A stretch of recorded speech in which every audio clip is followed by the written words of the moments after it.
I still can sit down. What the German doctors did to me in the camp when I was 18. My name is Madeleine Charpentier. I was 10 years old when I realized that the human body can endure far more pain than we imagine. I'm not talking about the quick, sharp pain that cuts through and then disappears. I'm talking about the pain that lingers, that becomes part of you, that changes the way you breathe, move, and exist. Even today, many years later, when I approach a chair, my body trembles not from weakness, but from memory. I was born in 1926 in a small town near Lyon. Before the war, I was an ordinary girl. I got up early to help my mother at the bakery. I read novels, which I hid under the covers. I dreamed of becoming a teacher. My cousin Elise was my best friend. She was a year younger than me. She was shy.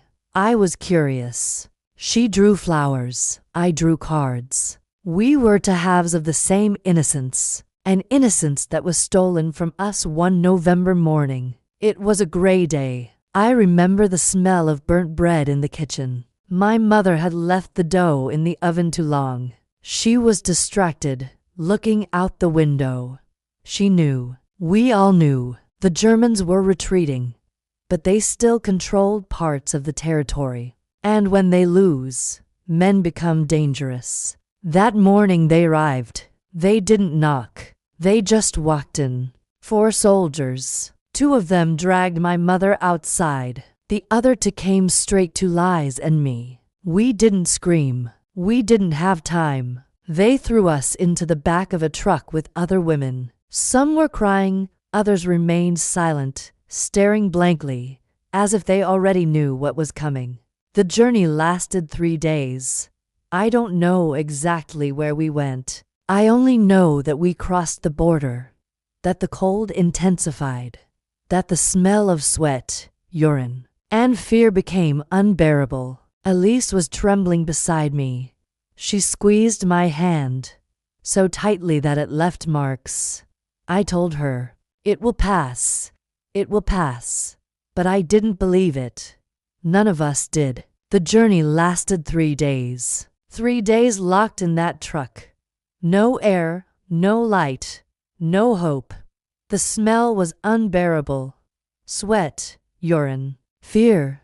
Elise was trembling, pressed against me. She squeezed my hand so hard her nails left marks on my skin. I whispered to her, "It will pass. This will pass." But I didn't believe it. Nobody did. When the truck finally stopped, they pushed us out. The cold hit us like a punch. In front of us was a huge gate. Barbed wire, watchtowers, barking dogs. If you've never seen the gate of a concentration camp, you can't imagine what it's like to feel the weight of fate. It's not just visual.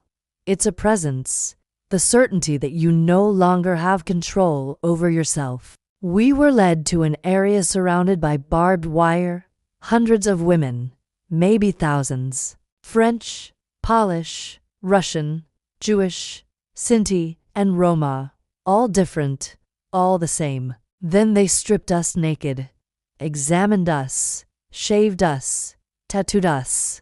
My number was 47. Liz was for 171.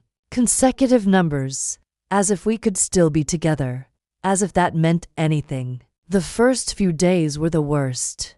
Not because of the physical violence, not yet, but because of the loss of humanity. You learn very quickly that your own body no longer belongs to you, that your own needs don't matter, that crying is a waste of energy, that complaining is a death sentence. I learned to urinate standing up in the middle of other women, without privacy, without dignity. I learned to eat a thin soup made with potato peels and dirty water.